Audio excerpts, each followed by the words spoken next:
the spotlight is on the hashtag Black Lives Matter. On Friday, the 5th of June, we celebrated Breonna Taylor's birthday, but she is no longer with us.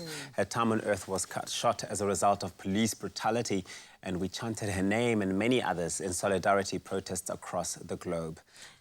Hashtag Black Lives Matter speaks out against police brutality, violence and systematic racism towards the black community, saying Black Lives Matter isn't equivalent to saying other lives do not, but rather that black lives should matter as much as others do.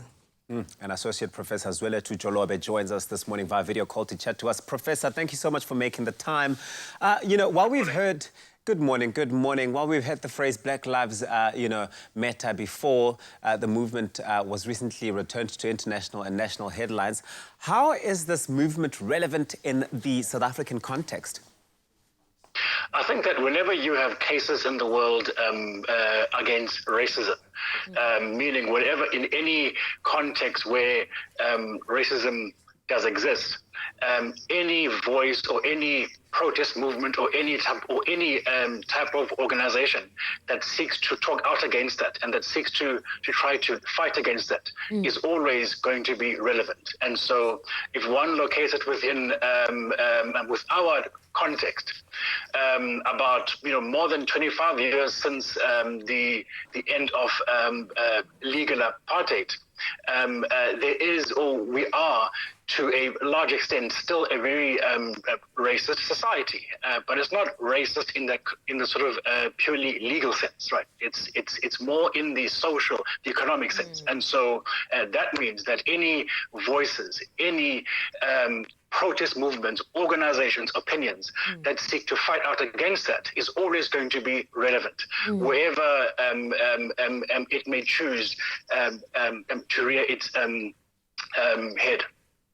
Professor, many people's immediate reaction to Black Lives Matter is, but what about all lives? Why is hashtag All Lives Matter problematic?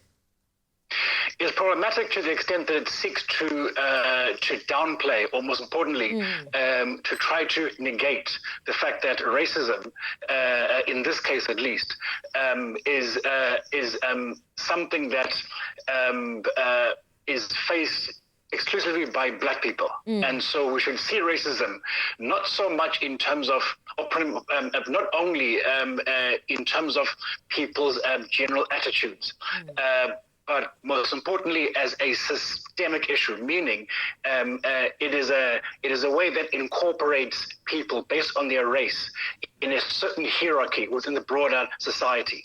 And so to say that all lives matter is to simply say that, well, then we all do matter, and we shouldn't point out that systems of oppression do affect certain people in bad ways more than others. And so to say that all lives matter is in fact deeply problematic, because what it does is say that black people's experiences of racism, be they from a systemic point of view, or even be just trying to be in the world, is not as important and should not be highlighted. Now, we've seen police brutality, and that's one thing, but systematic racism is not always as obvious as police brutality, which results in death. In what other ways, Professor, does it manifest? Look, it manifests in ways that are perhaps in your face every day, right? So if one,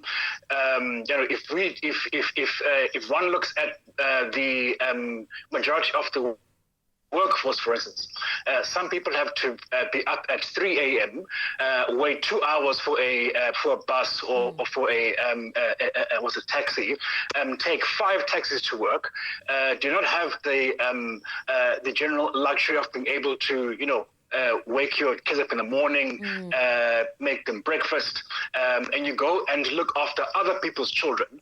You then finish work at 5 p.m., take another 5 taxis, and you're at home by 8 o'clock, and your kids do not have the luxury of being with you in a day. That is systematic racism, and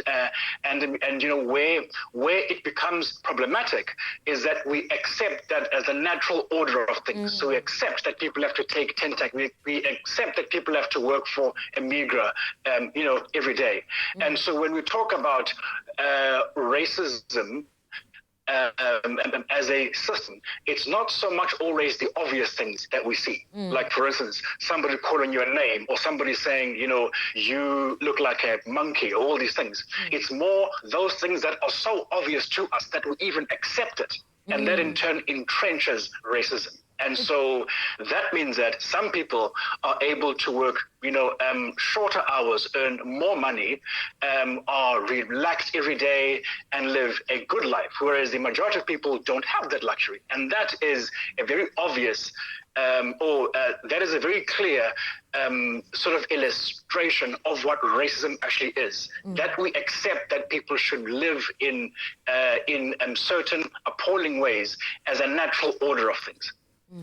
Professor Zwelethu Jolobe, of course, Associate Professor of Political Science. Thank you so much for that. I think there's a lot to learn around race relations and around the politics of all of it, but thank you very much for your time.